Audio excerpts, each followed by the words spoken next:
J'en parle souvent. Quand j'étais à l'École nationale de l'humour, ma mère est décédée. Puis quelques semaines après, on est parti en tournée. On a fait 54 spectacles.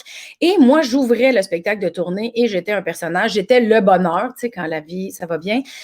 Et ça m'a pris quand même beaucoup de temps après la tournée, avant de revenir sur pied. J'ai fait beaucoup d'angoisse, j'ai fait de l'anxiété, j'ai fait des crises de panique, j'avais de la difficulté, je ne pouvais pas rester toute seule, j'étais trop anxieuse, je ne pouvais pas conduire, je faisais des chocs vagales en auto, tu sais, ça n'allait pas du tout. Et j'ai appris tranquillement, j'ai consulté même 2 fois par semaine, tu sais, je ne savais plus quoi faire. Ça a quand même fini par s'estomper, j'ai pris les mesures nécessaires pour aller mieux. Et quand j'ai fait ma première de mon premier one-woman show brut, j'étais dans une grande salle. Ma première, elle s'est passée au Théâtre Maisonneuve. Moi, je ne suis pas la fille la plus connue en humour. Je ne suis pas celle qui a le plus d'expérience de grosses salles non plus. J'avais jamais fait un show de plus de 8 minutes dans une grande salle et là, c'était mon show d'1 heure et demie. Donc, 3 mois avant la première, j'ai recommencé à faire de l'anxiété. Je n'étais pas bien. J'ai recommencé à avoir des accidents d'auto parce que je perdais connaissance en auto.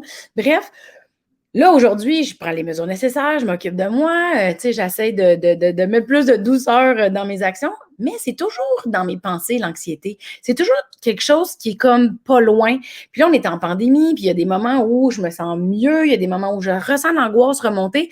Fait que j'ai eu envie de parler avec un spécialiste, quelqu'un qui s'y connaît vraiment beaucoup dans les troubles paniques, l'anxiété, la santé mentale. Et là, j'ai découvert l'existence de Stéphane Bouchard. Stéphane Bouchard, là, ce monsieur-là, OK, il est reconnu mondialement, premièrement, dans le domaine du traitement des troubles de panique. Je veux absolument vous dire tout ce qu'il a fait parce que c'est assez impressionnant, je ne veux pas me tromper. Il est psychologue, il est professeur à l'Université du Québec en Outaouais et il est titulaire de la chaire de recherche du Canada en cyberpsychologie clinique. Lui, il tripe sur les phobies, il tripe sur la santé mentale, il tripe sur tout ça, les TOC. D'après moi, il va m'expliquer des choses. Il va peut-être pouvoir me donner des trucs que je ne connaissais pas. Tu sais, pour moi, j'ai fait quelques recherches, j'ai été consultée, mais j'ai le goût d'aller un petit peu plus en profondeur pour savoir si je ne peux pas m'outiller. Parce que si je, un jour, ressens encore l'anxiété qui arrive, il y a sûrement des choses à faire. Et là, la lumière s'éteint. Ça va être comme ça pour la suite. Donc, je suis très contente de le recevoir, vraiment. J'ai bien hâte de voir qu'est-ce qu'on va apprendre. D'après moi, on va en apprendre pour un peu tout le monde. Fait que c'est parti!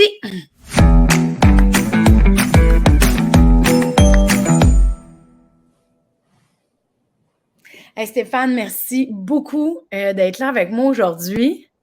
Ça fait plaisir, bonjour. Bonjour, je suis vraiment contente que tu sois là parce que j'ai l'impression que tu connais tout, ce qui me fait un peu peur, puis qui est comme derrière ici, parce que je trouve que l'anxiété, ou je m'y connais moins en phobie, mais on va pouvoir parler des troubles paniques ensemble. On dirait que c'est quelque chose que j'ai un peu l'impression que j'ai la tête hors de l'eau. Mais c'est que c'est de l'eau qui est quand même pas si loin toujours. Il faut toujours que je reste un peu alerte vu que j'ai fait beaucoup de crises d'anxiété à une certaine époque où c'était plus difficile. Fait que là, on va démystifier tout ça ensemble. Je suis pas la première qui te pose des questions là-dessus. C'est un peu comme un mystère, tout ça. Là. Ça se peut-tu? Oui, puis ce que tu décrivais, c'est fascinant parce qu'on a tout plein de beaux exemples pour être capable de travailler et d'en discuter ensemble. OK, bon, bien, parfait.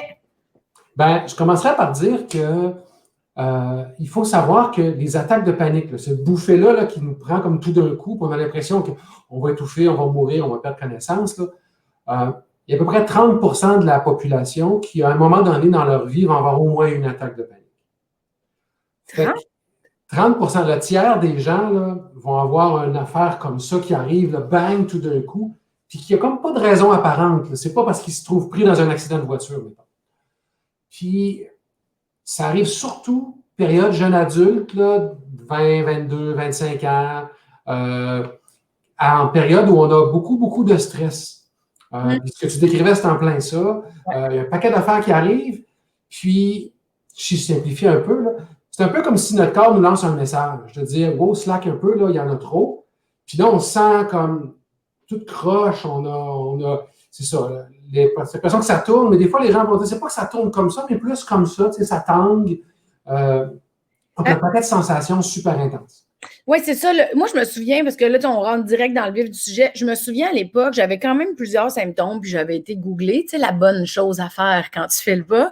Puis j'avais lu qu'il y avait, mettons, sur Wikipédia, là, tu sais, c'était pas scientifique, rien, là, mais ça disait qu'il y avait 22 symptômes en lien avec des crises d'angoisse, mettons. Puis moi, je me rappelle de lire la liste puis de faire « Shit, j'en ai 20 sur 22! » Tu sais, ça allait pas du tout. Puis c'est vrai, l'espèce de... Ça donne un peu l'impression que tu es en état d'ébriété, on dirait.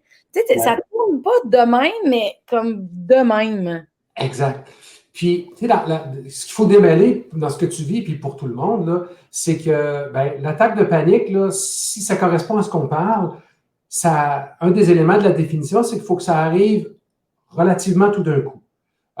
C'est pas quelque chose, tu te lèves le matin, puis tu es de plus en plus stressé, puis rendu à 4 heures de l'après-midi, là, ça arrive. Non. Ça peut être ça, mais c'est pas ce style-là. Là. C'est comme bang, ça me pointe tout d'un coup. Je suis en train d'écouter la télévision, je sais pas ce qui se passe, je relaxe, je suis en train de préparer à souper, puis pouf, ça m'arrive. Ouais. Puis comme tu dis, il y a des sensations, on en a 13 là, qui sont super importantes à avoir, qui sont celles qu'on a quand on a bien peur. Fait que la panique, c'est une réaction intense de peur. Le mot attaque de panique, tel que défini ce qu'on utilise en psychologie, en psychiatrie pour définir les problèmes de santé mentale, là, ça peut s'appliquer à bien des choses qui vont au-delà de ce qu'on parle. Si je prends quelqu'un qui a une phobie des chiens, puis il se trouve avec un chien devant lui, puis il se sent comme stressé, il va avoir une attaque de panique, mais ce n'est pas celle qui est typique du trouble panique. Tu traverses la rue, il arrive un camion, tu te fais couper, tout le monde, on va avoir une attaque de panique, mais ce n'est pas de ça dont on parle. On parle de celle qui arrive pour rien, tout d'un coup, puis là, tu te dis, pourquoi? Puis je disais à peu près 30% de la population, beaucoup de jeunes adultes, on le voit aussi à l'adolescence. C'est chez les plus jeunes, moins chez les très, très jeunes, mais chez les plus jeunes, ça va être des fois associé après avoir consommé de la drogue. Où tu as le sentiment, là, tu as eu un buzz, puis tu as l'impression d'avoir perdu le contrôle, puis là, tu n'as pas aimé ça. Puis là, ça vient rechercher, puis quand on a d'autres sensations, ça se rajoute à ça, puis ça ressemble à ça. Donc, est-ce que c'est provoqué par la consommation ou c'est juste que ça ressemble à un état? Ce qui est dans le cas de ceux, pour les plus jeunes, je dirais adolescents, normalement, on n'est pas si jeune quand on commence à consommer. Là. Moins on consomme jeune, mieux c'est. Là, mais mon point, c'est que la sensation qu'on a eue quand on a consommé, on n'a pas aimé ça. Cette sensation-là, elle nous fait peur.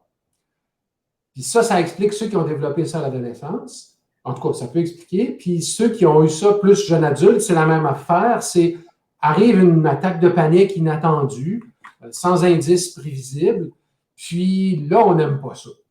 Puis peu importe que ce soit suite à la consommation de substances, que ce soit suite à une espèce d'attaque comme tu nous as décrit là, il y a au total un 3% de la population. Fait qu'il y en a un 27% au fond qui vont avoir une attaque de panique, puis c'est plate. Puis ça arrive là. Moi, je me rappelle d'en avoir eu une, puis je me rappelle très bien quand c'est arrivé, puis ça a arrêté là. Mais il reste qu'un pourcentage de la population, 3% à peu près, là, sur une histoire de vie, là, qui, eux autres, ça va venir un méchant problème. Parce qu'ils ont peur de réavoir d'autres attaques de panique. Ah ouais. Ces attaques de panique-là sont vues comme catastrophiques. Là, ça prend beaucoup de place. C'est là qu'on arrive au seuil où on parle d'un problème. Quand on veut définir quand est-ce que l'anxiété est un problème, il faut que ça nuise au fonctionnement. On en vit tous l'anxiété, moi, tout le monde. Mais il faut qu'on arrive à l'étape où ça nuit au fonctionnement. Quand tu as des attaques de panique une fois par semaine comme ça, quand tu ne veux plus aller dehors, quand tu ne veux plus donner des shows, ou tu refuses des contrats de peur que ça arrive, là, on tombe plus dans le registre de ce qu'on appelle le trouble panique. J'ai une question qui me vient parce que, tu sais, vu qu'on en parle, il me revient des souvenirs. Je me rappelle, mettons, au début, j'en faisais, mais pas souvent. Tu sais, j'en avais comme tranquillement, tu sais, une fois, de temps en temps. Après ça, ça a été une fois par semaine. Puis après ça, je suis rendue, j'en avais quasiment 1 ou 2 jours, là, tu sais.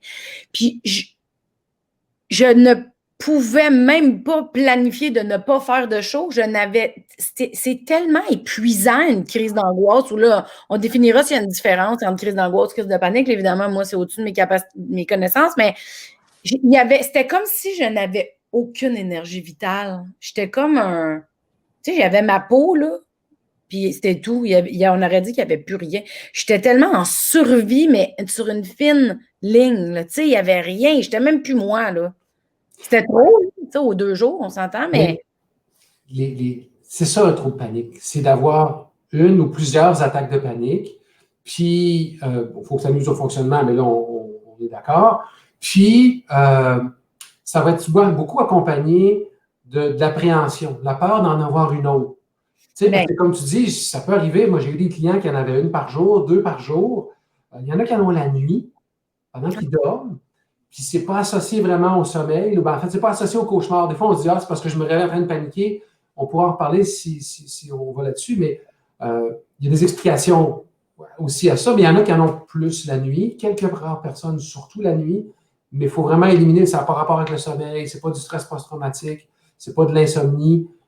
Mais peu importe. Bref, tu as beaucoup de ça. Ça arrive souvent. C'est incapacitant. Puis c'est, comme on dit, c'est full intense. Solide. À partir de là, tu n'as pas le goût d'en avoir d'autres, puis tu te demandes pourquoi ça arrive. Puis une fois que tu tombes là-dedans, ben, tu vas essayer d'éviter que ça arrive, ce qui est logique. Fait qu'une bonne façon, ça peut être d'essayer de ne pas avoir trop de sensations physiques. Fait que là, les gens vont commencer à essayer de ne pas avoir chaud, par exemple, de boire beaucoup. Ils vont tomber dans un paquet de patterns pour essayer de ne pas avoir ces paniques-là, ou ils ne vont pas aller dans des endroits où ils pourraient paniquer puis avoir peur de ne pas avoir d'aide. Ouais. Tout seul, isolé, prendre l'auto la nuit ou le soir. Bref, il va se développer ce qu'on appelle l'agoraphobie. L'agoraphobie, c'est la peur des endroits ou des situations où tu pourrais paniquer puis pas avoir d'aide. Il y a des gens qui ont peur d'être tout seuls. Il y a des gens, moi j'ai connu une dame qui voulait surtout être tout seule parce qu'elle se disait, moi si je panique, puis mon mari est là, il va me tomber ses nerfs, il faut que je m'occupe des enfants. C'est un stéréotype, mais le point, c'est de dire, c'est pas d'être seul ou pas seul, c'est dans ce que la personne a vit, dans ce que toi tu vis, est-ce que ça, tu veux pas que ça arrive, puis tu veux te mettre des conditions gagnantes pour bloquer cette affaire-là. Là, ça vient compliquer le quotidien. Je me rappelle, moi, ça venait avec beaucoup de honte. Tu sais, moi, je me souviens d'avoir des crises de panique. À l'époque, mon chum avec qui j'habitais, tu sais, il faisait à manger, tu sais, s'occupait, tu sais, il s'occupait bien de moi, mais mon meilleur ami est à la table et je le sais que ça commence parce que ça comme, tu sais, tu le sens, il y a comme quelques secondes avant que ça. Puis je disais, oh non, je m'excuse. Tu sais, t'es venu me voir, je m'excuse. Puis il était comme, mais arrête de t'excuser. Puis j'avais honte d'avoir de la visite, puis de pas être capable d'en profiter, puis de dire, faut que tu t'en ailles. T'sais. Mais moi, j'avais des vomissements, je perdais connaissance. Ça fait plus de bon sens. Mais ça venait avec beaucoup de honte. Puis, tu sais, c'est vraiment angoissant de savoir que c'est ça, les réactions. Fait que c'est sûr que l'appréhension de « faut pas que ça recommence, là ». Ben oui. Fait que ce qui va faire qu'il y a des gens qui vont essayer de s'auto-médicamenter, des fois avec des médicaments, puis il y a un petit peu de dépendance des fois au calmant, dans les gens qui ont trop de panique avec l'agoraphobie, parce que ça calme. Puis l'alcool. Il y a quand même une bonne relation avec la consommation excessive d'alcool parce que les gens essayent de se calmer, de se contrôler. Puis là, on voit un pairage assez fréquent avec dépendance aux substances, alcoolisme, toxicomanie, mais surtout alcoolisme, parce que les autres drogues, tu as un peu le sentiment de perdre le contrôle. Puis dans l'attaque de panique, tu n'as pas le goût de perdre le contrôle. Non, c'est ça. Fait que c'est beaucoup plus associé à l'alcool, retrait social. Ça peut mener à la dépression. Il y a des gens qui s'isolent complètement, qui viennent super déprimés. Fait que c'est fréquent, on se sent pas bien, c'est réel comme sensation, puis c'est pas anodin comme problème. Mais ça s'explique. Ouais, c'est parfait. Explique-moi non ça. Je m'attendais à ce qu'on s'en aille là-dessus. C'est que, en fait, il n'y a pas d'explication parfaite. Mais ce qu'on réalise dans les gens qui ont un trouble panique, c'est qu'il y a une caractéristique qu'on reconnaît chez tous ces gens-là, qui est la peur des sensations physiques que tu as quand tu as peur. Ça a l'air de tourner en rond, mais c'est un petit peu ça l'idée. C'est que si tu as peur, mettons, de faire une crise cardiaque, quand tu commences à être nerveuse, comme tout le monde, le cœur va te battre plus vite. Si le cœur bat plus vite, tu vas dire, je suis en train de faire une crise cardiaque, puis je capote. Puis là, ça va avoir un feedback, puis ça va faire un crescendo. Les gens qui ont peur de perdre connaissance, qui ont peur d'être étourdis, d'avoir chaud parce que c'est des signes qu'ils vont perdre connaissance, quand ils sont nerveux, ils vont avoir ces sensations-là, puis plus ils les ont, plus ils viennent nerveux parce qu'ils ont ce qui arrive. Fait que ça prend quelques millisecondes que la partie du cerveau qui détecte les émotions, puis le danger, si elle a peur de cette sensation-là, la sensation arrive, ça fait 1 + 2 = 1000. Il y a Ouais. l'aspect multiplicateur où rapidement, ça se met à paniquer. Fait qu'on voit au fond, au cœur du trouble panique, une peur des sensations et spécifiquement des sensations qu'on a quand on a peur. Ils n'ont pas peur d'autres choses. Par exemple, quelqu'un qui a mal aux genoux, ça ne mène pas dans un trouble panique parce que plus tu as peur, tu n'as pas plus de sensations dans tes genoux. Par contre, perdre connaissance, devenir fou, perdre le contrôle, faire une crise cardiaque, Ouais. ben ça, c'est tous des trucs qu'on reconnaît chez les gens qui ont un trouble panique. Puis, parce que le cerveau détecte les menaces, c'est sa job. Quand il y a un danger, de le détecter tout de suite. Ben, tu peux être tranquille, puis si tu as pris un café, tu viens de prendre de l'eau, mettons que c'est du 7-Up, puis tu un peu stimulant, d'un coup, le cœur te met à palpiter. Mais si pour toi, c'est menaçant, puis là, je ne veux pas faire de lien trop vite avec ce que tu as dit par rapport à ta mère qui est décédée, mais on voit beaucoup ça chez les clients, ben, la fragilité par rapport à une maladie quelconque, ben, encore là, tu as l'aspect ça se conjugue rapidement, 2 plus 2, ça fait 1000. Les clients se mettent à paniquer. Puis là, ben, ça revient à la peur des sensations physiques. Ceux qui ont une sensation quand ils prennent de la drogue puis ils n'aiment pas ça, ceux qui ont cette bouffée d'attaque de panique-là que 30% des gens ont, quand c'est associé avec « je ne veux pas que ça arrive, c'est catastrophique », ben, tu mets en place des stratégies, c'est pas fou, mais en mettant des stratégies pour pas que ça arrive, ben, ça fait juste perdurer ou empirer le problème. Puis dis-moi, tu sais, parce que, tu sais, la part des sensations physiques, je le comprends totalement, je reconnais, ça me parle, je suis comme, ah oui, c'est ça que ça me faisait, tu sais, fait que pour moi, c'est très, très clair. Mais pour que j'en arrive à avoir peur de mes sensations physiques, c'est qu'il y avait, oui, c'est ça, moi, j'aimerais qu'on parle de ça, puis si tu peux m'expliquer, ben avant, vite, y a-t-il une différence entre une crise de panique et une crise d'angoisse? OK, fait on ira comme tantôt à ton point, mais ouais. Je dirais, dans le langage courant, non. Okay. Moi, l'important quand je parle avec un client, c'est qu'on comprenne de quoi qu'on parle. Même si on n'a pas les mêmes mots, l'important, c'est qu'on se comprenne.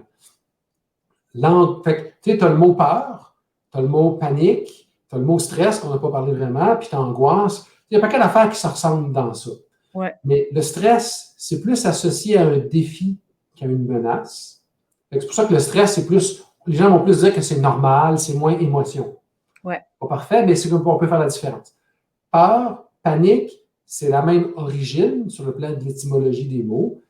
Ça a rapport avec le dieu Pan. Les gens se promenaient dans la forêt dans le temps des Grecs, puis ils voyaient le dieu Pan. Tu sais, celui qui n'est pas beau avec une flûte, là. Puis en tout cas, il flûte de Pan. Fait que les gens revenaient en capotant dans de la forêt, fait qu'ils ont dit qu'ils ont rencontré le dieu Pan. Fait que de là est arrivé panique, puis peur. Puis il y a d'autres chercheurs qui ont parlé, notamment en Allemagne, en allemand, dont Freud, qui a parlé de Angst, qui voulait dire peur, mais un autre sens, puis ça a été traduit par angoisse. Fait que angoisse, on va essayer souvent de dire que c'est un peu plus, c'est moins défini, c'est un peu plus existentiel. La vie, où je m'en vais, mais tu sens que cet aspect de flou-là, là-dedans, la peur et la panique, on est pas mal plus concret. Parce que je vais mourir dans 15 secondes. C'est comme là. Et c'est ça avec l'aspect très rapide, intense. OK. Mais, sur le plan du vocabulaire, quelqu'un me dirait les différents mots, à moins qu'on soit en train d'écrire un livre. Là, OK. Je comprends. Mais je trouve ça intéressant la phrase que tu as dit par rapport à ce que c'est plus relié au défi qu'à la menace. C'était lequel? Pour le stress. Le stress. Le stress, c'est plus relié au défi qu'à la menace, tandis que la peur, la panique peut être perçue comme une menace. C'est ça. C'est ça. En fait, dans tous les troubles anxieux, puis si on a la chance de faire d'autres rencontres ensemble, on en reparlera, mais dans tous les troubles anxieux, l'élément important pour démêler, c'est quoi, puis pour les comprendre, c'est qu'est-ce qui est perçu comme menaçant. Dans tous les troubles anxieux, il y a la perception d'une menace. Qu'elle soit fondée ou... Ouais, c'est ça. Qu'elle soit fondée ou non, c'est un autre débat. Parce que l'important, c'est ce que moi je pense, comment je le perçois.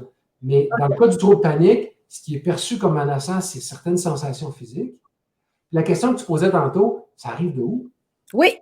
Ben, c'est que ça n'arrive pas de nulle part. Il y a des facteurs prédisposants pour tous les troubles anxieux. Il y a des prédispositions génétiques, à peu près 20%-ish de prédispositions génétiques. Ça veut dire que si ton frère, ta soeur, puis ton jumeau, ta jumelle identique avait un trouble panique, ben, ça augmente de 20% tes chances d'en avoir. C'est beaucoup, mais C'est pas tant que ça. C'est pas comme la calvitie, où mon père n'avait pas de cheveux, mon grand-père n'avait pas de cheveux. Je regarde mon gars, là, il a les cheveux ça d'épais. Il n'est pas à 20 de pas en avoir. On sait comment ça va finir. OK. Fait que tu sais pas à ce niveau de risque-là, mais ça contribue. Puis, on pense que les gens qui ont des troubles anxieux, peut-être qu'à la naissance, ils ont une prédisposition à avoir le centre des émotions, le système limbique qui réagit plus facilement.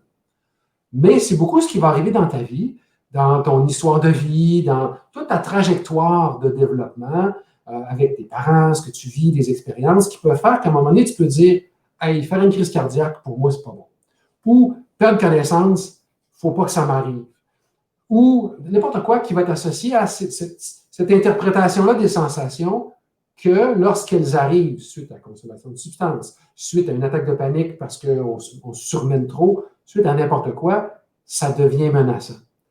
Ce que je vois beaucoup, sans rentrer dans ton histoire personnelle, mais c'est des gens qui, par exemple, leur mère est morte d'une crise cardiaque. Fait que là, crise cardiaque, fragile, j'aime pas ça, c'est dangereux, on peut mourir. On fait toute cette équation-là, mais on l'a vécu, ça marque un peu plus. Puis tout d'un coup, à cause qu'on est stressé, bang, là, on a des palpitations. Puis là, tout d'un coup, on se dit, hey, moi aussi, ça peut m'arriver. Puis là, cette sensation-là, elle est plus chargée de signification que pour quelqu'un d'autre. Puis là, ben, ça peut prendre l'ampleur. Fait que sans rentrer dans ce que tu vis ou ce que tu as vécu, ben, il peut y avoir quelque chose qui arrive. Moi, j'ai souvent vu des gens qui vont dire, ben, il y a telle problématique dans ma famille, ou je ne veux pas avoir telle chose, ou j'ai vu des gens qui m'ont dit que. Non, mais c'est parce que c'est pas un problème de rentrer, c'est ça le concept, ça s'appelle Mélanie Consulte. Moi, j'apprends à être vulnérable sur Internet. Là, c'est un peu un défi. Fait que c'est bien correct qu'on en parle en réalité, mais tu vois, je t'entends, puis je fais tout de suite le lien de c'est arrivé tellement vite, ma mère, c'est arrivé genre en 10 jours, là, c'est arrivé vite, là, Donc, c'est arrivé vite. C'est sûr que, je me suis sentie coincée. C'était démesuré comme effort. Je l'ai associé. Je sais que, mettons, le 13 décembre de cette année-là, on faisait un des premiers shows avec l'école de l'humour devant public. Puis j'ai pas pu y aller parce que j'étais pas capable de. On était le 13 décembre. Elle rentrait à l'hôpital le 6, puis elle est morte le 19.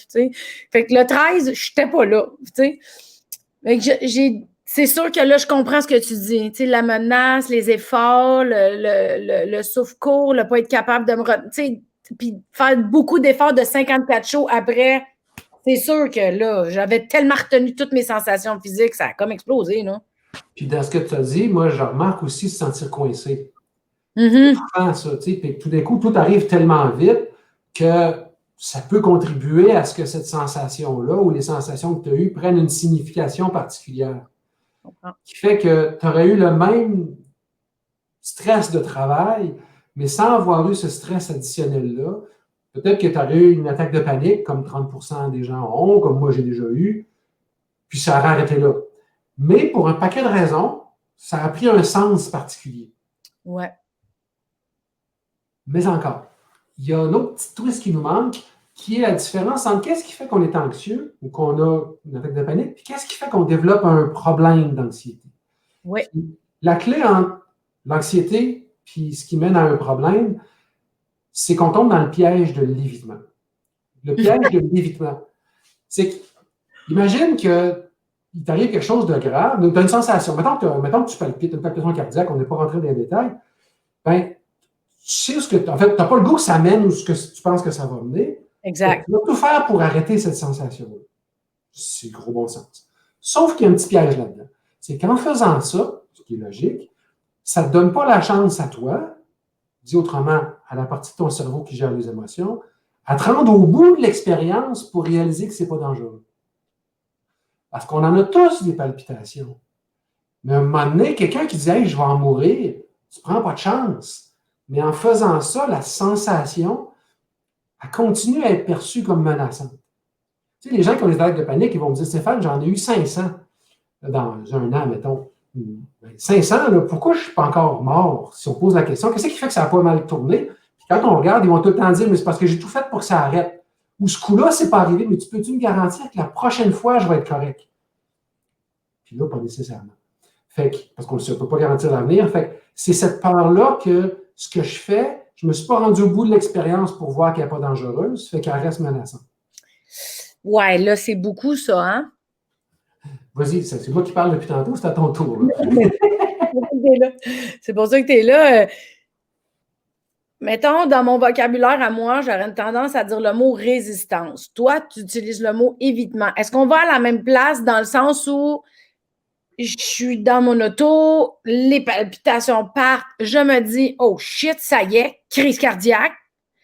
Là, j'évite en focusant sur d'autres choses, au lieu de me détendre puis de laisser passer. Est-ce que j'exagère-tu en allant trop? Parce que quand tu paniques, tu peux pas te détendre. Exact. En fait, quand tu paniques, là, les émotions prennent toute la place. Tu n'es pas là pour réfléchir. Puis le cerveau fonctionne comme ça. Le centre des émotions, il réagit à peu près une dizaine de millisecondes. Puis ça prend 7 à 8 millisecondes de plus à la logique pour arriver. Donc, les émotions prennent toute la place. La logique, elle arrive en retard. Tu ne peux plus contrôler grand chose. Ou en tout cas, c'est un gros défi. Tu as beau parler, tu capotes quand même. Oui. La nuance avec l'évitement, c'est que l'évitement, ça pourrait être, en fait, c'est tout ce que tu pourrais faire pour ne pas avoir des sensations qui t'amènent à avoir l'impression que tu vas faire une crise cardiaque. Fait que la relaxation, par exemple, ben, on pourrait voir en psychothérapie que c'est une stratégie d'évitement. Ah bon? Et c'est un gros problème, en fait. Oui, ben ça, c'est un gros problème. La relaxation pure, là, on s'en sert dans les projets de recherche. Là, je ne veux pas vendre de punch à tous mes collègues, là, mais quand on fait des projets de recherche, puis on a besoin de placebo en psychologie, pour les troubles paniques, on fait faire de la relaxation. Tout le monde trouve que ça a de l'allure. 30% seulement s'améliore. Tout le monde rechute à la relance, puis tout le monde trouve ça bien dur. Je simplifie, là. C'est parce que si tu as peur de t'attendre, ben c'est ça. Là, je vois la réaction, puis c'est ce qui va arriver, c'est que si tu as peur de ta sensation physique parce que tu as peur de où ça mène, ouais. tu n'as pas le goût d'aller où ça mène, tu n'as pas le goût d'aller là. Fait que tu pourrais toujours marcher lentement pour jamais avoir de palpitations. Ou encore, tu pourrais toujours être en train de relaxer pour jamais avoir de palpitations. Ou si tu en as une, tu essaies de te calmer au maximum pour baisser ça. Alors que si on se donnait la chance, mais là, j'anticipe ce que tu vas dire dans 2 secondes, si on se donnait la chance, je te dirais, veux-tu, on va vivre cette sensation-là, on va la déclencher, on ne va rien faire, puis on va aller au bout. Fait que ça va faire ce que tu regardes là, c'est, es-tu malade? Je vais faire une crise cardiaque, là. Mais en fait, l'idée, c'est de se donner la chance de se rendre au bout pour que le centre des émotions, nous-mêmes, on apprenne par nos tripes que ce n'est pas dangereux. Non, mais là, j'ai une question, là. Tu sais, je suis capable de computer, la vivre, se rendre jusqu'au bout. J'entends. Mais dans la vraie vie, là, moi, si tu ne me tiens pas à main, j'y vais pas, là. Très vrai. Et en fait, c'est pour ça que la psychothérapie, c'est pas une recette. Il faut prendre le temps de créer une relation ensemble. Il faut qu'il y ait une relation de confiance. Il faut qu'on ait une alliance. C'est super important parce qu'en thérapie, je t'amènerai à vivre ce qui te fait le plus peur. Fait il va falloir qu'on travaille ensemble puis que tu me fasses confiance, mais je vais y aller mollo. Ouais, c'est pas fait, Stéphane. Mais c'est ça le point. C'est pour ça que ça ne se guérit pas dans une semaine, mais les taux de succès sont à peu près de 75-80 90, ça dépend des études, sur une quinzaine de rencontres une fois par semaine, où on focalise là-dessus. Mais il faut prendre le temps de créer l'alliance parce que justement, on s'en va en plein dans le vif de ce qui nous fait peur. C'est stressant pour les gens. Puis en thérapie, je vais t'amener à vivre des émotions que tu as peur. Fait que moi, mon travail de professionnel, ça va être de t'aider lentement, étape par étape, quand tu es prête. C'est pour ça que je me dis, j'attendais à ce que tu me dises justement, ben écoute, c'est un peu fou, c'est un peu intense. C'est tout à fait vrai. Fait que le travail, il se fait lentement, progressivement, pour avoir un succès. Mais encore. Moi, non, mais attends, il y a beaucoup de choses là-dedans, là, parce que, tu sais, là, tu me dis le travail se fait tranquillement, mais je te cacherai pas que moi, je suis pas bien patiente en partant, là, c'est pas ma plus grande force. Mais je me souviens, à l'époque où j'en faisais vraiment beaucoup, ça allait jamais assez vite, la guérison, tu sais, puis là, mais je comprends que je savais pas que c'était pour être aussi long. Pour moi, tu sais, ça ne veut pas dire que c'est comme ça pour tout le monde. Mais moi, je sais que je voulais tellement pas que ça soit long, que ça a été long. Je bloquais tout en partant, tu sais. Mais là, je comprends aussi, puis dis-moi si j'entends tout là, comme il faut, mais je comprends aussi que amener dans ce qui fait peur en thérapie pour apprivoiser ou vivre la sensation puis voir que ce n'est pas vraiment un réel danger dans le fond. Je comprends que c'est super utile pour une phobie, mettons. Tu sais, j'ai peur des araignées, je comprends que tu vas m'amener dans une affaire pour que j'arrête d'avoir peur des araignées, on va vivre la sensation de la peur de l'araignée. Mais là, si je me fie à ce que j'ai compris tantôt quand tu disais que le stress, c'est vécu comme un défi, mais que les troubles de panique puis l'angoisse, c'est vu comme une menace, est-ce que ça veut automatiquement dire que je faisais de l'angoisse parce que j'avais peur de mourir comme ma mère, donc il faudrait qu'on aille dans ma peur de mourir? Ou parce que là, il y a plus qu'un facteur là, dans les facteurs, comme... C'est pas Oui. Non, jusqu'où on va avec ça? C'est un bon point. En fait, si on simplifie, moi, je dirais pas peur de nécessairement, ça dépend des cas, des personnes, je dirais pas nécessairement peur de mourir comme ta mère, mais la sensation que tu as, elle est perçue comme menaçante. C'est la sensation qu'on va vouloir travailler. Ouais. Une fois que la sensation, elle te fait plus peur, ben, tu ne vas plus paniquer parce que le centre des émotions, l'amygdale, elle ne va plus associer ça avec un danger. Comme quelqu'un qui fait du sport et qui n'a pas peur de ses sensations physiques, je pourrais faire une nuance, c'est des sensations physiques qu'on a quand on ne s'y attend pas. Parce qu'il y a des gens qui vont dire, oh, je n'ai pas peur de faire une crise cardiaque, sauf quand ça m'arrive de façon inattendue. Mais c'est en plein ça. C'est quand on n'a pas le contrôle, quand on ne s'y attend pas.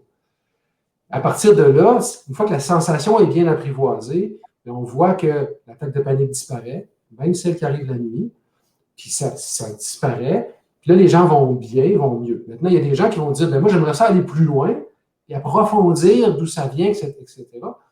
Ça peut être très bien et très correct, puis ça peut être recommandé. Mais si tu sais pourquoi tu as peur, tu risques de continuer à avoir peur.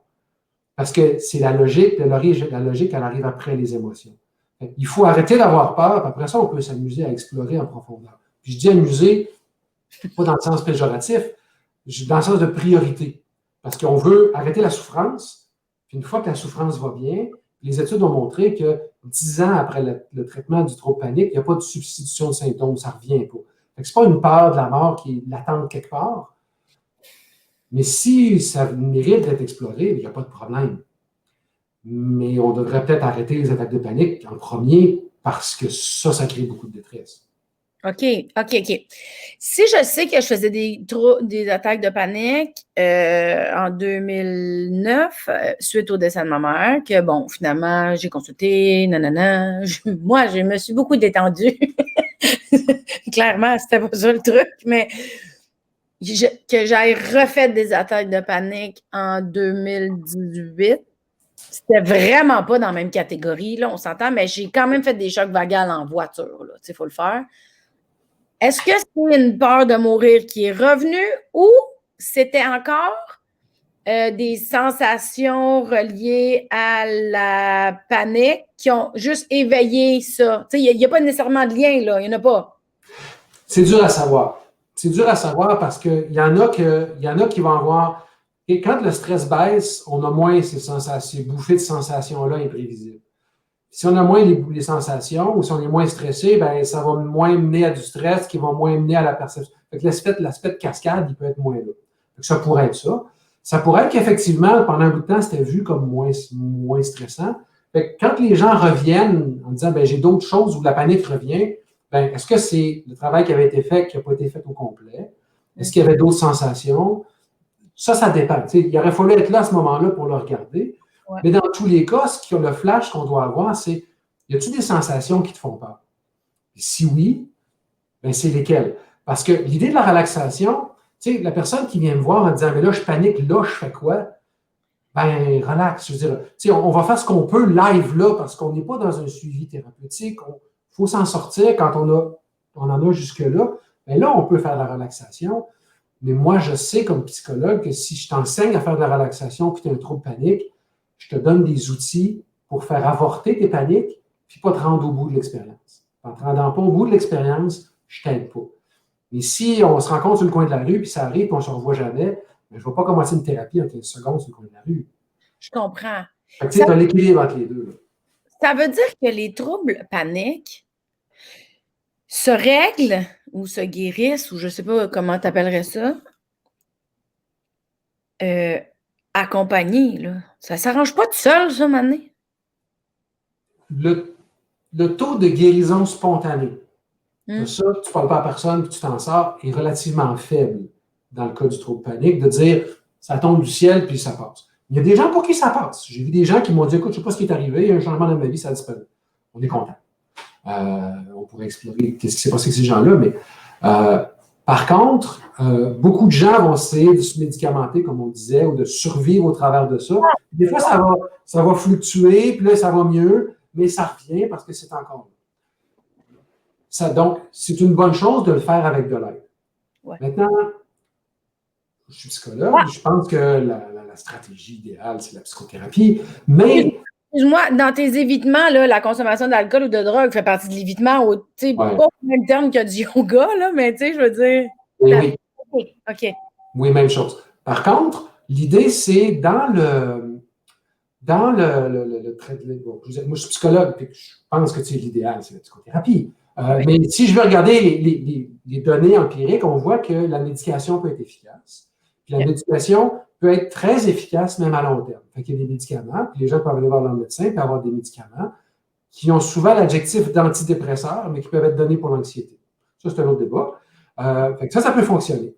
La psychothérapie peut fonctionner, surtout la psychothérapie qui va focaliser sur la part des sensations, puis les pensées que les gens ont, puis les comportements que les gens ont. On va souvent parler de thérapie cognitive comportementale, mais il y a peut-être d'autres choses à regarder. Mais, je dirais, ces thérapies-là, moi, j'ai travaillé sur des projets de recherche où on écrivait des livres d'autotraitement. Il y a des livres que tu peux procurer sur Internet, à la pharmacie, puis ça dit ce qu'on vient de dire là, en 15 chapitres. Puis là, ben, ça dit, fais ci, fais ça, vas-y. Il y a des apps qui existent, des applications sur téléphone portable. Fait que si tu n'as pas trop de problèmes, puis tu es quelqu'un de motivé, ben, ça peut très bien fonctionner. Tu n'as pas vraiment besoin d'une ou d'un professionnel. Mais pour les gens, puis il y a des groupes d'entraide où ça peut fonctionner. Il y a des gens qui vont te donner des bons cues. Puis il y a des gens que les expériences de vie, leur trajectoire de vie va faire qu'ils vont rencontrer quelqu'un, écouter un reportage comme on fait aujourd'hui, avoir des idées, puis essayer des choses, se donner la chance de vivre leurs émotions qui ont peur jusqu'au bout, puis ils vont s'en sortir. La psychothérapie, c'est la façon la plus structurée de le faire. Ouais. Il y en a d'autres. Puis, la psychothérapie fonctionne bien et l'avantage vis-à-vis de la médication, c'est que il y a moins de rechutes à l'arrêt. Parce que quand tu arrêtes la médication, il y a du monde qui, après ça, ils vont rechuter. Mais il y en a qui ne rechutent pas. Fait que, il n'y a pas une seule solution, il y a un éventail de solutions. Mais c'est important d'en parler, au fond. Ben, tu vois, là, je me demande. En tout cas, je ne veux pas te mettre dans l'embarras avec ma question, mais ça se peut-tu. En tout cas, ça se peut-tu que des fois, la médication, c'est juste un plaster? Tu sais, il faut vraiment y aller, là. Parce que si la médication arrête, il y a des risques de. Oui. Moi, je suis un clinicien un peu pragmatique, là. Des fois, il faut faire quelque chose. Puis il y a des gens pour qui il y a juste la médication disponible. Il y a des gens pour qui la psychothérapie, ça ne fonctionne pas. Fait que, il y a un paquet d'options. Oui, c'est ça. J'avais comme un jugement, là. Je n'étais pas correcte pour dire ça. Dans la médication, les médecins, les psychiatres sont très bien formés à faire attention à l'évitement, justement. Parce que les calmants, les benzodiazépines, ça calme, ça fait un job. Mais ça peut créer une dépendance puis une béquille. Puis en plus, ça peut rendre la thérapie difficile. Parce que la personne qui rentre dans mon bureau, puis que moi, j'essaie de faire vivre des émotions, puis qu'ensemble, on se rende au bout de ses peurs, on le vive en séance, puis qu'elle a pris, je n'aimerais pas des compagnies, mais 3 benzodiazépines, elle est un peu pas mal calme. C'est dur de travailler. Puis quand elle fait des succès, elle pense tout le temps que c'est grâce à sa pilule et non pas grâce à elle. Ah, c'est ça, je comprends. Fait que c'est ça, il y a des bons puis des mauvais d'un peu de chaque bord parce que moi, j'avais regretté, moi, j'avais refusé la médication parce que je trouvais que j'avais fait beaucoup de déni dans ma vie. Quand ma mère est décédée, il y a comme des secrets qui sont sortis ou des choses, tu sais, puis je m'étais dit, hey, c'est pas vrai que ça fait 30 ans que je fais du déni parce que je veux pas voir des affaires, que là, je commence à dégeler, que je vais, tu sais, j'avais une mauvaise perception.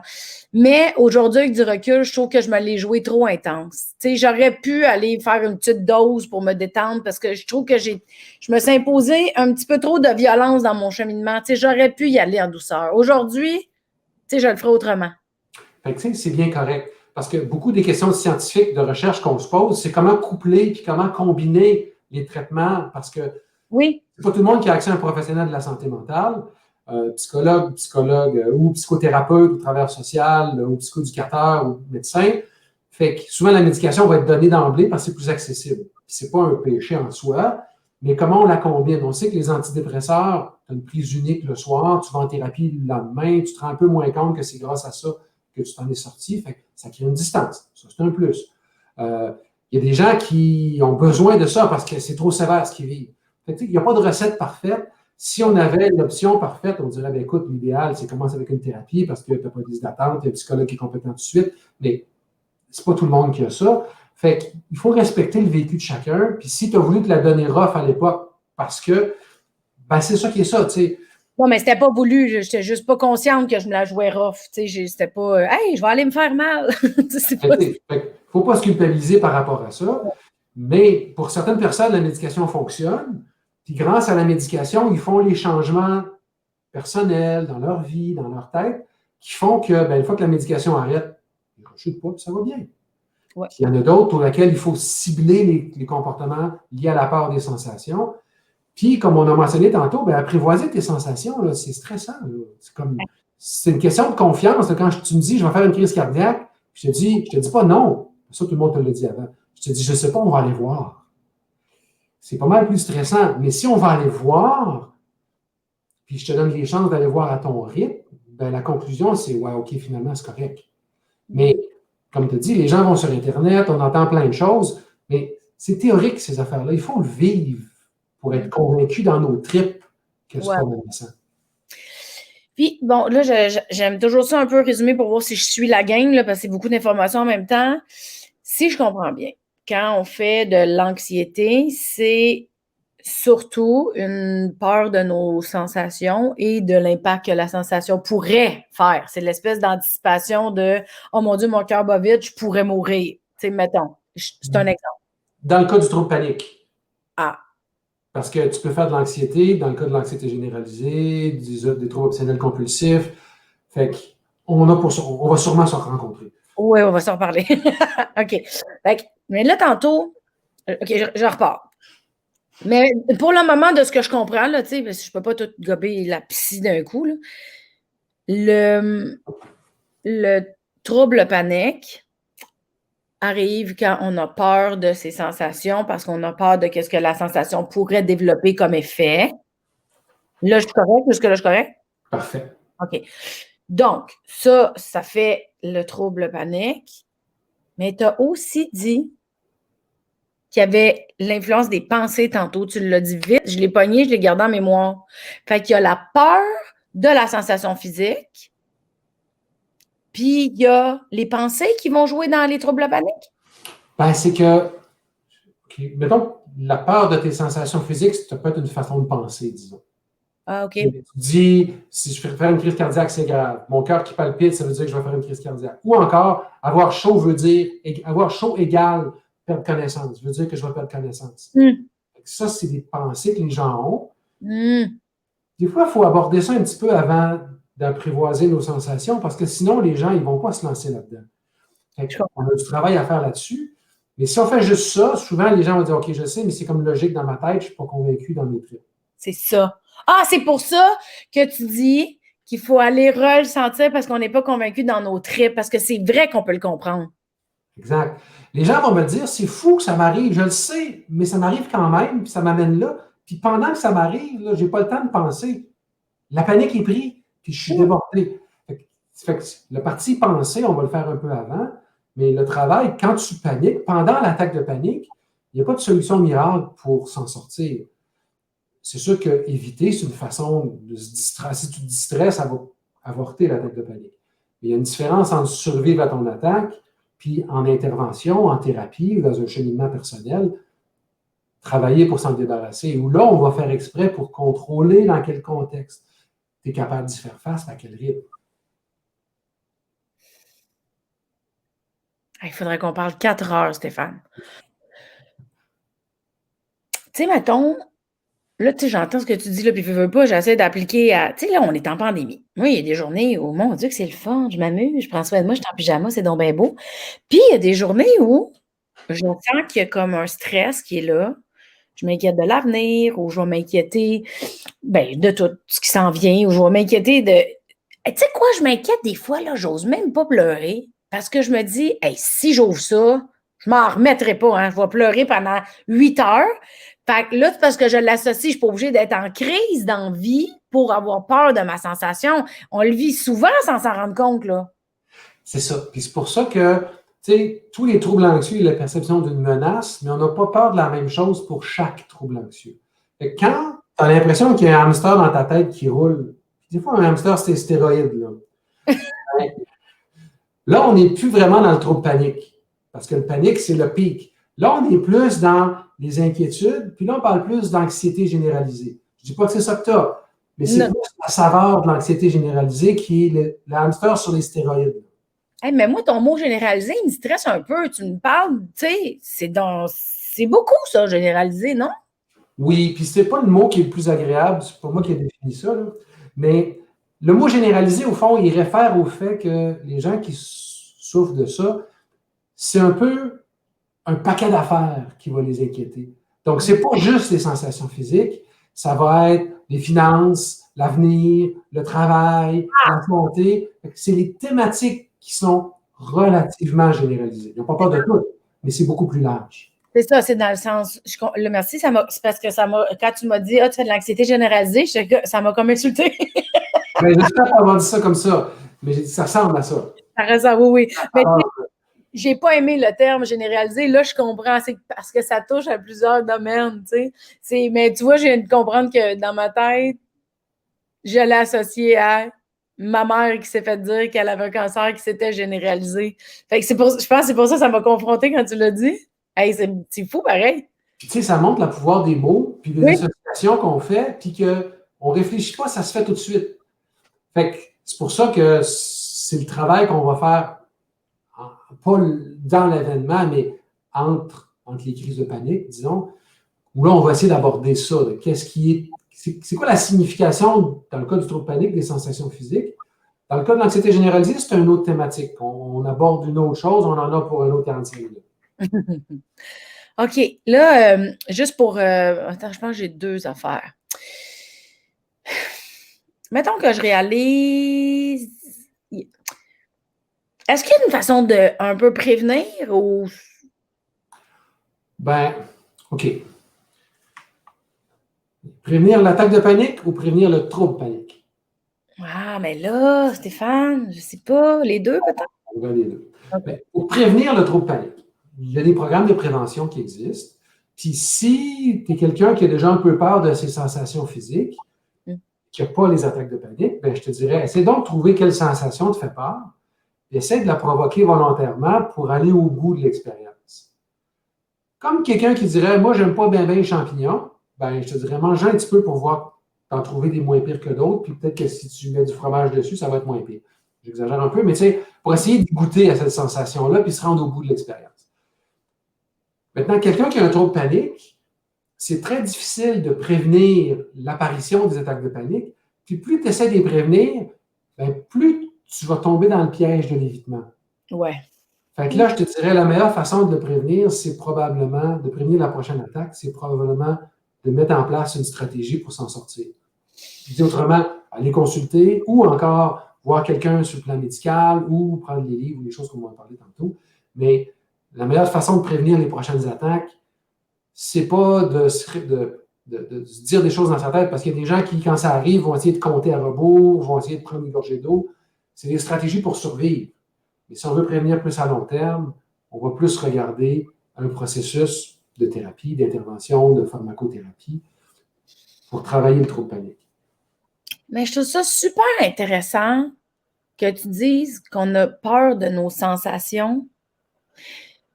Puis que je comprends que je l'ai vécu en panique, mais je comprends que je le vis une fois de temps en temps ici, avec la pandémie, de dire hey, moi, je ne peux pas mettre à broyer, je n'arrêterai plus. Donc, j'ai aussi peur d'aller dans mon émotion.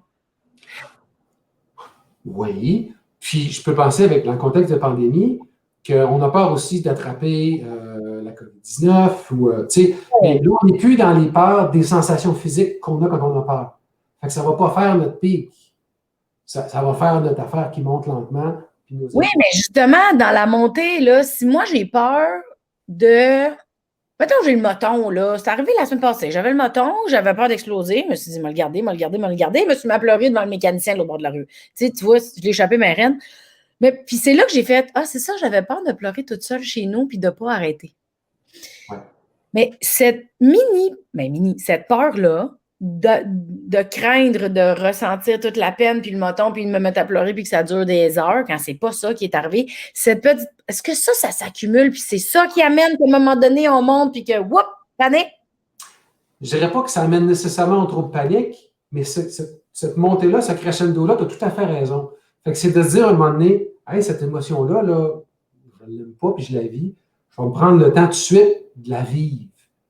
OK, mais là, pour finir, là, parce qu'il nous reste quelques minutes, dis-moi, c'est quoi ça, vivre son émotion? Ouais.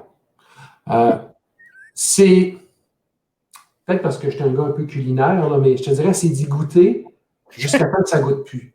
C'est-à-dire qu'il faut se donner la chance, dans un contexte qui est sécuritaire. Des fois avant un show, c'est peut-être pas le temps dans ton cas. Tu sais, 15 secondes avant qu'il faut que tu embarques sur le stage. Là. Mais c'est de se dire, OK, là, je vais prendre le temps d'essayer de regarder qu'est-ce que je vis, le laisser monter. Puis là, c'est pas nécessairement agréable, mais c'est déjà mieux si je commence au début que quand ça arrive trop haut, comme tu viens de dire. Et prendre connexion avec ça, me grounder, pas juste sur le sol, mais sur l'émotion qui est là. Puis la goûter, la laisser monter, la laisser vivre, essayer de la nommer, puis pas essayer de la contrôler pour l'arrêter. Bon, là, si tu as le goût de frapper quelqu'un, c'est pas une bonne idée. Là, il y a des façons de gérer nos émotions. Là. Mais tu sais, fais ça quand tu es tout seul, c'est le goût de frapper quelqu'un. Mais l'idée, c'est de se monter, juste la laisser monter pour qu'après ça, ben, on la vive.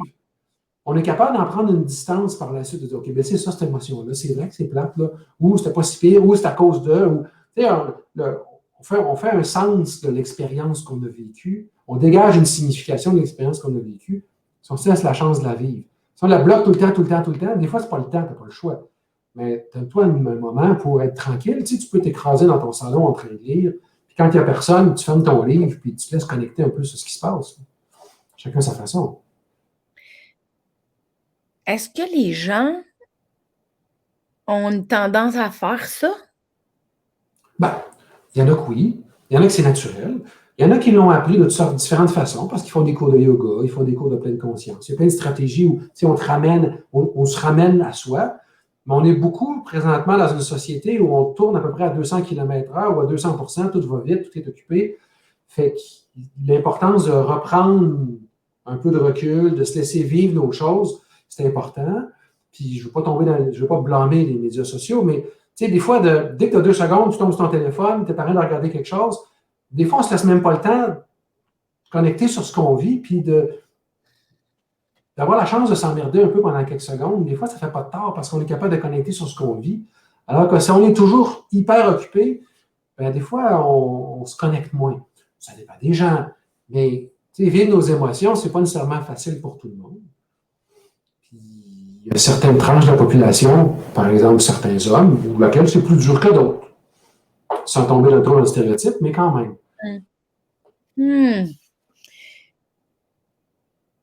Ça, pour moi, là, c'est vraiment c'est comme un corridor avec 1 milliard de portes. Tu sais, parler de accueillir son émotion, vivre son émotion, goûter l'émotion, comme tu dis. Tu sais, moi, je consulte depuis que je suis jeune, j'ai toujours plein de questions. Puis, tu sais, mes parents, ils avaient leur force, leur faiblesse, là, mais tu sais, je pense que accueillir son émotion chez nous, c'était pas là, tu sais, c'était pas ça. Moi, c'est une taille de vie de comprendre comment dealer avec ça. T'sais. Puis là, je t'entends me dire ça, puis je me rends compte que, heureusement, je le fais un peu plus de plus en plus, mais je n'ai pas nécessairement la conscience tant allumée que ça, que d'accueillir et de goûter ce que je vis. Mon premier réflexe, dès que je vis quelque chose, c'est vraiment de me reculer.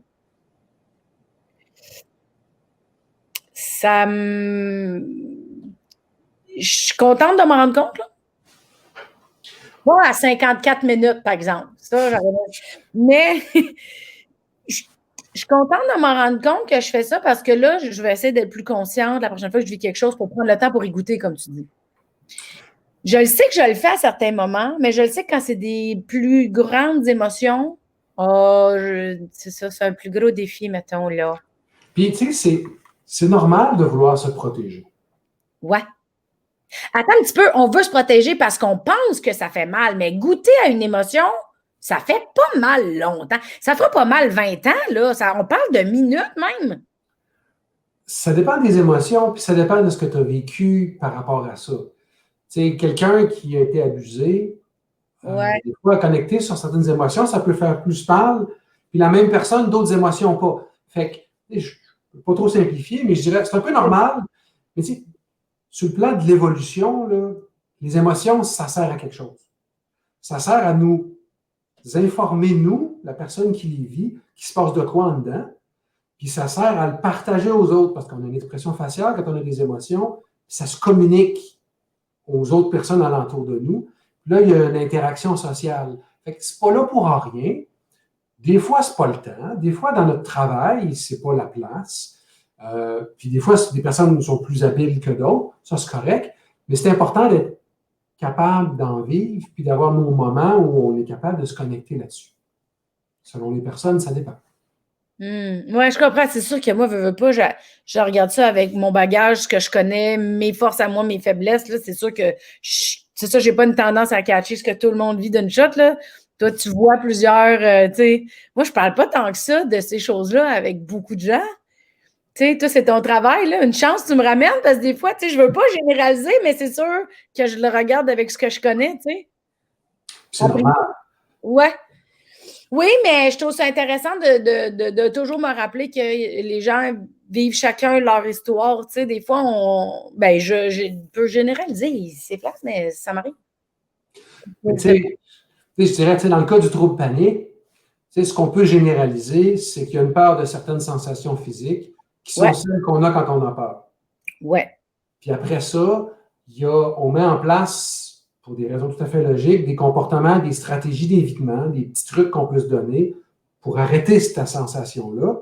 Puis c'est pas fou parce qu'on a peur, mais c'est un piège parce que ça continue à maintenir l'impression que cette sensation-là est dangereuse.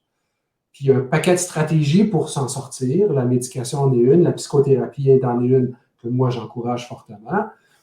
Si c'est une psychothérapie où on cible la peur des sensations, mais il y a d'autres stratégies, il y a des applications sur téléphone portable, il y a des sites web, il y a des bons vieux livres. Dans les années 90, il y avait des manuels d'autotraitement qui étaient publiés là-dessus. Fait que, il y a plein de ressources possibles. Il faut garder espoir. OK, puis vu qu'on est justement dans l'ère du temps avec les réseaux sociaux, les téléphones et tout, une application pour aider pour ça, ça serait quoi, mettons? Si je faisais de la promotion d'une parmi d'autres, je l'appellerais Mindshift App, qui s'appelle en français, je pense, l'application Mindshift, changer d'esprit, le Mindshift. Pourquoi je parle de Mindshift? Parce que, pour l'instant, elle est gratuite. Elle vient de passer en français à la version 2 et elle est développée par l'Association canadienne des troubles anxieux. OK. Mais l'intérêt de Mindshift, c'est que c'est fait par des professionnels en santé mentale, des experts des troubles anxieux, comme des collègues comme moi de partout au Canada qui ont développé les stratégies. Au fond, ce qu'on discute aujourd'hui dans le trouble panique, tu vas le retrouver dans Mindshift, de comment identifier tes implications, tes trucs. Fait que c'est changer d'esprit, Mindshift. Puis je pense que la traduction en français, ils ont appelé ça l'application Mindshift. Pour finir, la traduction, elle va être déployée ces temps-ci, ces semaines-ci. OK. Ah, mais je suis contente de savoir que, tu sais, comme, parce que c'est sûr que moi, j'ai vécu ça plus élevé, là, c'est plus doux, mettons, là, tu sais, je me sens pas en angoisse, tu sais, je fais peut-être un peu d'anxiété pour l'avenir, j'appréhende le futur comme COVID-style, comme tout le monde, mais tu sais, je me sens pas déstabilisée, je me sens pas plus en maîtrise comme à l'époque, tu sais, ça fait pas du bon sens. Mais pour les gens qui écoutent, tu sais, de savoir qu'il y a une application, tu sais, je vais aller la voir aussi, je trouve ça intéressant, mais de commencer à prendre conscience que c'est important de s'accueillir quand on vit quelque chose, de se donner le droit de goûter, même si on a peur, on ne va pas exploser en goûtant notre émotion, puis d'aller chercher de l'aide, puis qu'il y a des solutions, puis que ça soit médicamenté ou pas. On peut aller vers la psychothérapie ou les livres ou les applications. Il y en a vraiment beaucoup des ressources, là. Oui, puis il faut y aller à son rythme. Le but, ce n'est pas de se traumatiser et d'aller trop vite. Je comprends. Parce que, comme on l'a mentionné tantôt, c'est difficile ce dont on parle. C'est pas facile. Non. Il faut avoir le temps de le vivre. Fait que quelqu'un qui est pressé, ça peut fonctionner, mais on ne s'aide pas. Je comprends que tu me parles un peu là-dessus. Là, je comprends. Eh bien, écoute, c'est extraordinaire. Il y a tellement d'informations, je trouve, dans tout ça. Là. Il y a tellement de. C'est comme plein de petites prises de conscience de soi, pour être capable de ne pas s'éviter. Il y a vraiment un gros cheminement de non-évitement envers nous, en tout cas envers moi à faire, je trouve, quand je le regarde dans l'angle de. Là, c'est que mon cerveau, il est plein. Hein. Des fois, quand tu fais de l'anxiété, de l'hamster qui se peine, là, c'est juste info, info, info. Là, ça. Mais écoute, un gros merci. Je vais terminer ça comme ça. Un gros merci d'avoir pris le temps de tout m'expliquer. Je pose beaucoup de questions, mais ça va peut-être aider d'autres gens aussi. Puis on va peut-être se revoir. Là. Ça a l'air que tu as plein d'autres choses à dire. Ça va faire plaisir si ça te tente. Je vais mettre tes informations aussi dans le post si les gens veulent voir tes recherches. Je sais que tu as une chaîne Vimeo avec des vidéos aussi. En tout cas, je vais mettre tout ton pedigree puis les gens iront voir qu'est-ce que tu fais. Puis peut-être je pourrais taguer l'application aussi. Je vais aller voir pour faire ça. Si tu veux. Puis j'ai un TEDx que j'ai donné à Gatineau. Fait que si tu fais TEDx Stéphane Bouchard, tu vas me trouver. Ah, ben. 18 minutes. Mais je ne vois pas de plan bureau privé. OK. Parce que j'ai pas le temps, malheureusement. J'ai pas le temps d'offrir un service de qualité. Fait que les gens qui disent « Ah, il peut-tu? » Ben, il va dire non. Il va référer à des gens, puis surtout dans les gens dans leur région, là, mais ça dépend. En tout cas. Eh bien, de toute façon, c'est parfait. Là, autour de toi, sur la page de l'UQO aussi, il y a de l'information. Si les gens ils veulent juste aller sneaker et trouver de l'info. Puis de toute façon, maintenant qu'on sait qu'il y a beaucoup de ressources, ben, les gens, s'ils ont besoin d'aide, ils vont pouvoir aller chercher ce qu'ils veulent. C'est ça. Un gros merci, Stéphane. Vraiment, là, merci beaucoup. On se reparle très bientôt. Avec grand plaisir. Merci. Bye-bye.